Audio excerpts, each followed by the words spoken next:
بسم اللہ الرحمن الرحیم۔ السلام علیکم محترم سامعین، قصص الانبیاء سیریز میں آج ہم حضرت ہود علیہ السلام کا ذکر کریں گے۔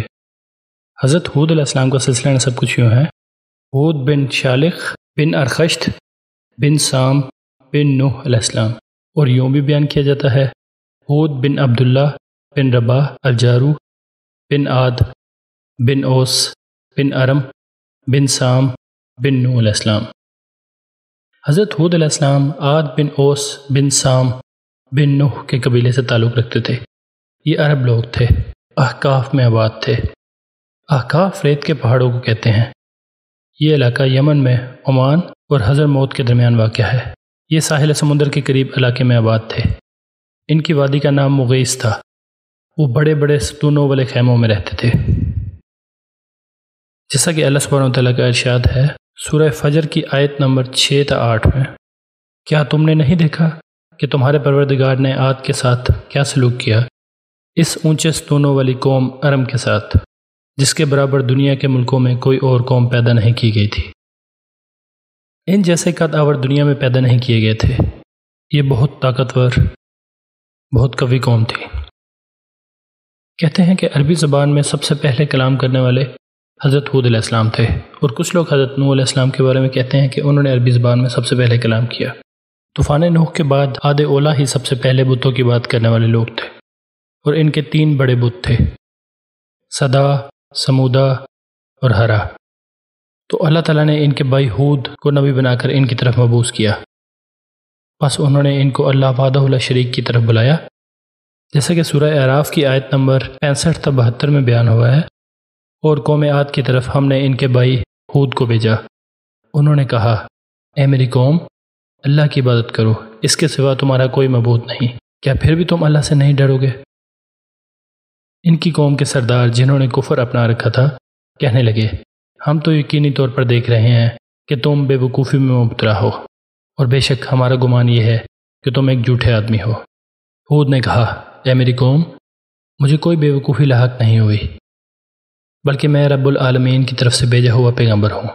میں اپنے پروردگار کے پیغامات تم تک پہنچاتا ہوں، اور میں تمہارا ایسا خیر خواہ ہوں جس پر تم اطمینان کر سکتے ہو۔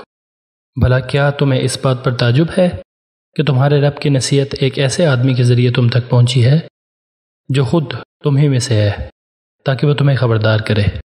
اور وہ وقت یاد کرو جب اس نے نوح علیہ السلام کی قوم کے بعد تمہیں جانشین بنایا، اور جسم کی ڈیل ڈول میں تمہیں دوسروں سے بڑھا چڑھا کر رکھا۔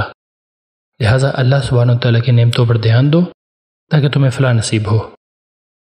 انہوں نے کہا، کیا تم ہمارے پاس اس لیے آئے ہو کہ ہم تنہا اللہ کی عبادت کریں، اور جن بتوں کی عبادت ہمارے باپ دادا کرتے آئے ہیں انہیں چھوڑ بیٹھیں؟ اچھا، اگر تم سچے ہو تو لے آؤ ہمارے سامنے وہ عذاب جس کی ہمیں دھمکی دے رہے ہو۔ ہود نے کہا، اب تمہارے رب کی طرف سے تم پر عذاب اور قہر کا آنا طے ہو چکا ہے۔ کیا تم مجھ سے مختلف بتوں کے ان ناموں کے بارے میں جھگڑتے ہو جو تم نے اور تمہارے باپ داداؤں نے رکھ لیے ہیں، جن کی تائید میں اللہ نے کوئی دلیل نازل نہیں کی؟ بس تو اب تم انتظار کرو، میں بھی تمہارے ساتھ انتظار کرتا ہوں۔ چنانچہ ہم نے ان کو یعنی ہود علیہ السلام کو اور ان کے ساتھیوں کو اپنی رحمت کے ذریعے نجات دی، اور ان لوگوں کی جڑ کاٹ ڈالی جنہوں نے ہماری نشانیوں کو جھٹلایا تھا اور مومن نہیں ہوئے تھے۔ الغرض قوم عاد سرکش اور کفار قوم تھی، اور بتوں کی پوجا کرنے میں ہٹ درم اور حد سے گزری ہوئی تھی۔ ان حالات میں اللہ سبحانہ وتعالیٰ نے انہی میں سے ایک آدمی کو رسول بنا کر بھیجا تاکہ وہ ان کو اللہ تعالیٰ کی طرف بلائے اور ایک اللہ کی عبادت اور اخلاص کی ان کو دعوت دے۔ لیکن انہوں نے اپنے رسول کی مخالفت کی، اس کو جھٹلایا اور اس کی توہین کی، اور اس پر طرح طرح کے الزام اور عیب لگائے۔ پھر اللہ تعالیٰ نے ان کو پکڑ لیا، اور وہ زبردست اور قدرت والا ہے۔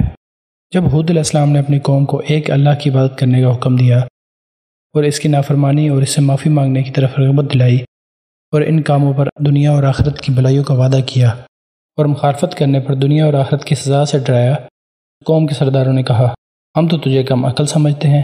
ان کا مقصد یہ تھا کہ بتوں کی بات کرنے سے مدد اور نصرت بھی ہوتی ہے، اور اس کی زیادتی بھی۔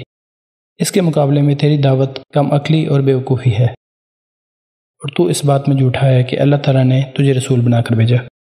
تو ہود علیہ السلام نے قوم کو جواب دیا، اے میری قوم، میں بیوقوف نہیں ہوں جیسا کہ تمہارا عقیدہ اور خیال ہے، بلکہ میں واقعی اللہ کا رسول ہوں۔ میں اللہ کا پیغام تم تک پہنچاتا ہوں اور تمہارا خیر خواہ ہوں۔ اس طرح حضرت ہود علیہ السلام انتہائی خیر خواہانہ انداز میں محبت اور شفقت کے ساتھ اور ہدایت کی حس و تمنا کے ساتھ قوم کو تبلیغ کر رہے تھے اور دعوت دے رہے تھے۔ کہا جاتا ہے کہ حضرت نوح علیہ السلام کی قوم کے بت طوفان کی وجہ سے زمین کی تہہ میں چلے گئے تھے۔ ابلیس مردود نے ان کا پتہ لوگوں کو بتایا۔ انہوں نے ان بتوں کو پھر زمین سے نکال لیا اور ان کی پوجا شروع کر دی۔ دراصل یہ سب بڑے بڑے بزرگ تھے۔ ان کے مرنے کے بعد شیطان اس زمانے کے لوگوں کے دلوں میں یہ بات ڈال دی کہ ان بزرگوں کی عبادت گاہوں میں ان کی یادگار تعمیر کرنی چاہیے۔ چنانچہ ان لوگوں نے وہاں نشان بنا دیے۔ عاد اپنی طاقت اور حکومت کے نشے میں ایسے ڈوبے کہ انہوں نے اللہ واحد کو بالکل بھلا دیا۔ اپنے ہاتھوں سے بنائے ہوئے بتوں کو معبود مان کر شیطانی عمل کرنے لگے۔ تب اللہ تعالیٰ نے انہی میں سے ایک پیغمبر حضرت ہود علیہ السلام کو مبعوث فرمایا۔ حضرت ہود علیہ السلام قوم عاد کی سب سے بڑی اور باعزت شاخ خلود میں سے تھے۔ آپ کا رنگ سرخ و سفید تھا، چہرہ بہت خوبصورت تھا، داڑھی بڑی تھی۔ آپ نے اپنی قوم کو اللہ سبحانہ و تعالیٰ کی طرف بلایا، اس کی بات کی دعوت دی۔ وہ لوگ بہت ظالم اور سرکش تھے، انہیں ظلم و ستم کرنے سے منع کیا۔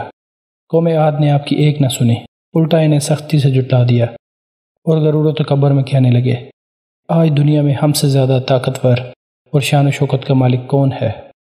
اے ہود، تو ہمارے پاس اپنے رسول ہونے کی کوئی دلیل تو لایا نہیں، اور صرف تیرے کہنے سے ہم اپنے معبودوں کو چھوڑنے والے نہیں ہیں اور نہ تیری تصدیق کرنے والے ہیں۔ ہم تو یہ سمجھتے ہیں کہ ہمارے کسی معبود نے تمہیں عصا پہنچا کر دیوانہ کر دیا۔ وہ کہتے تھے کہ تم نے کوئی معجزہ نہیں دکھایا جس سے تیری بات تیرے مشن کی تصدیق ہوتی ہو، تو ہم صرف تیرے کہنے پر اپنے معبودوں کی عبادت نہیں چھوڑ سکتے۔ ہمارا خیال ہے کہ تیری عقل ٹھکانے نہیں ہے۔ اس کی وجہ یہ ہے کہ ہمارا کوئی معبود تیرے اوپر ناراض ہو گیا ہے، اس نے تیری عقل کو خراب کر دیا۔ اب تو سوچے سمجھے بغیر باتیں کرتا ہے۔ حضرت ہود علیہ السلام نے اپنی قوم کو جواب میں کہا کہ میں اللہ سبحانہ وتعالیٰ کو گواہ بناتا ہوں اور تم بھی گواہ رہنا کہ میں اللہ کے سوا تمہارے ان سب معبودوں سے بیزار ہوں جنہیں تم اللہ کا شریک بنا رہے ہو۔ اچھا، اب تم میرے خلاف جو کچھ تدبیریں کر سکتے ہو اور چالیں چل سکتے ہو کر لو، اور مجھے ذرا سی بھی مہلت نہ دو۔ یہ ہود علیہ السلام کی طرف سے ان کے باطل خداؤں کے لیے بڑا چیلنج تھا، اور ان سے بیزاری کا اظہار، اور ان کی بڑائی اور شناخت کا اعلان تھا، اور ان سے بیزاری کا اظہار کہ وہ کسی کو کچھ فائدہ نہیں دے سکتے اور نہ کسی نقصان دہ چیز کو دور کر سکتے ہیں۔ وہ پتھر ہیں، جو پتھر کا حکم سو وہی ان کا حکم۔ جو کام پتھروں سے ہو سکتا ہے صرف وہی ان سے ممکن ہے، اور تمہارے خیال اور عقیدے کے مطابق اگرچہ یہ نفع و نقصان، فتح و مدد پر قدرت رکھتے ہیں، تو میں تمہارے سامنے موجود ہوں اور ان سے لا تعلقی کا اعلان کرتا ہوں اور ان پر لعنت بھیجتا ہوں۔ بس تم سب اکٹھے ہو کر میرے خلاف چال چلو اور مجھے بالکل مہلت نہ دو۔ جہاں تک تمہارا بس چل سکتا ہے اور قدرت حاصل ہے، ایڑی چوٹی کا زور لگا لو اور مجھے ذرا برابر بھی مہلت نہ دو۔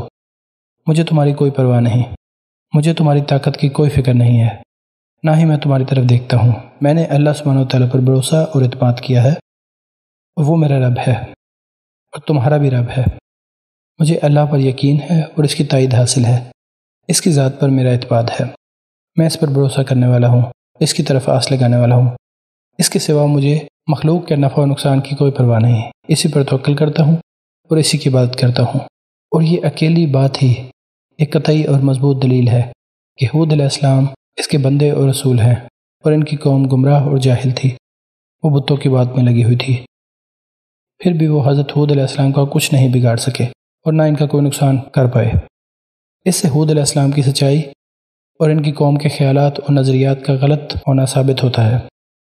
اسی بات کا ذکر سورہ الاعراف کی آیت نمبر 69 میں ہوا ہے، بھلا کیا تمہیں اس بات پر تعجب ہے کہ تمہارے رب کی نصیحت ایک ایسے آدمی کے ذریعے تم تک پہنچی ہے جو خود تمہیں میں سے ہے، تاکہ وہ تمہیں خبردار کرے، اور وہ وقت یاد کرو جب اس نے نوح علیہ السلام کی قوم کے بعد تمہیں جانشین بنایا اور جسم کی ڈیل ڈول میں تمہیں دوسروں سے بڑھا چڑھا کر رکھا۔ لہٰذا اللہ کی نعمتوں پر دھیان دو تاکہ تمہیں فلاح نصیب ہو۔